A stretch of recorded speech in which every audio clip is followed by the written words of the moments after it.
बिहार की एनडीए सरकार में फिलहाल खींचतान जारी है। यदि कहा जाए कि धीमी धीमी आंच से खिचड़ी पक रही है तो गलत नहीं होगा। आंच लगाने का काम दिल्ली से किया जा रहा है, जबकि खिचड़ी बन रही है बिहार में। राजद सुप्रीमो लालू प्रसाद यादव इन दिनों जेल से बाहर हैं। ऐसे में कई उड़ती खबरें बिहार के नीतीश सरकार की नींद उड़ा दे रही है। पिछले कुछ दिनों की बात करें तो बीजेपी एमएलसी टुन्ना पांडे द्वारा दिया गया बयान और शहाबुद्दीन के बेटे से उनकी मुलाकात, हम और वीआईपी पार्टी द्वारा दिए गए लगभग आधा दर्जन बयानों ने नीतीश की चिंता बढ़ा दी है। लग रहा है कि यदि मांझी और सहनी का मन बदला तो बड़ा उलटफेर संभव है।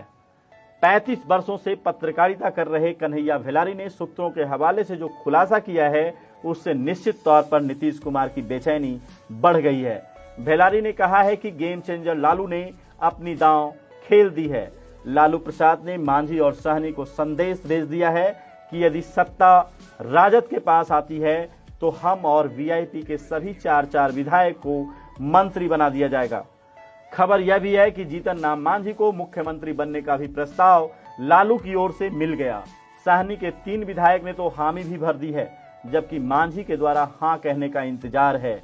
यदि मांझी के तरफ से हरी झंडी मिली तो समझें कि सत्ता परिवर्तन हो जाएगा।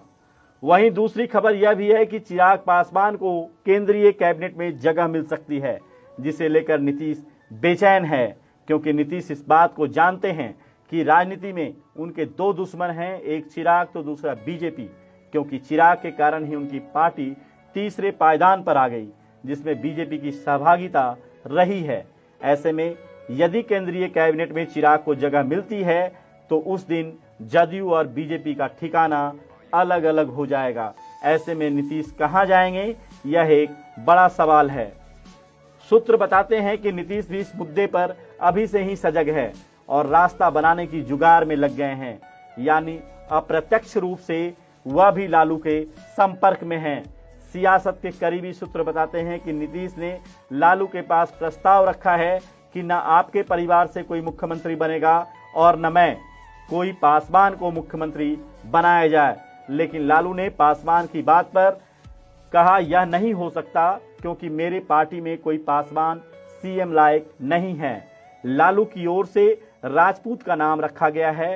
राजपूत के तौर पर जिस शख्स का नाम रखा गया है वह लालू के सबसे वफादार सिपाही हैं, यानी उनकी आत्मा में लालू बसते हैं। फिलहाल यह नीतीश को मान्य नहीं है, जबकि लालू सवर्णों का दांव खेलना चाह रहे हैं। खिचड़ी चाहे जैसे भी पक रही हो, लेकिन यह सत्य है कि खिचड़ी पक रही है, बस दबकने का इंतजार है। जैसे जैसे खिचड़ी में चावल के दाने सीज रहे हैं वैसे वैसे नीतीश बेचैन हो रहे हैं, क्योंकि राजनीति के game changer Lalu Prasad jail से बाहर हैं। जेपी आंदोलन के नेता रहे लालू प्रसाद के पास इंदिरा की इमरजेंसी के खिलाफ लाठी खाकर राजनीति में आगे बढ़ने का इतिहास है। सांप्रदायिक राजनीति को जवाब देने वाला देश भर में कोई चेहरा यदि अब भी माना जा रहा है तो वह लालू प्रसाद ही हैं। वे बीमार हैं लेकिन इसकी धुरी हैं। लालू प्रसाद के गेम चेंजर होने की सबसे बड़ी वजह यह है कि वे यादवों के सर्वमान्य नेता हैं। लालू प्रसाद जिसको भी टिकट दे दें, यादव उसी को वोट देंगे। लोकसभा चुनाव में पाटलिपुत्रा सीट से रामकृपाल यादव की जीत या विधानसभा चुनाव में राबड़ी देवी की 2 सीटों पर हार अपवाद है। इस आबादी का वोट बैंक लगभग 16% है और यह लड़ने भिड़ने वाली जाति है। राजनीति में ताकतवर अगड़ी जाति भूमिहारों से भी यादवों ने ही सामाजिक स्तर पर लोहा लिया। इस बार उनकी यादव जाति के 52 विधायक जीतकर आए हैं।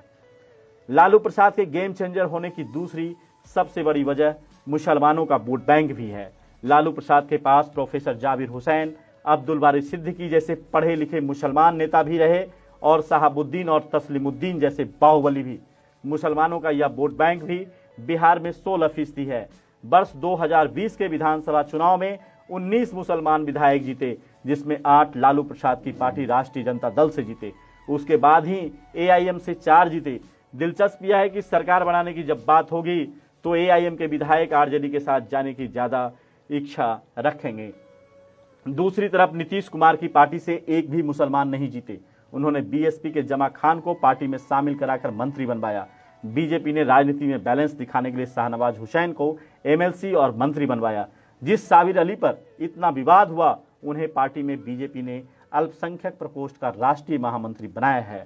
देखना बड़ा दिलचस्प होगा कि लालू के सामने नीतीश कुमार की सरकार कितने दिनों तक टिक पाएगी। हालांकि नीतीश कुमार भी प्रयासरत हैं कि किसी प्रकार एनडीए घटक दल में टूट ना हो, और यदि टूट हो भी तो सरकार उनके इशारे पर ही बने।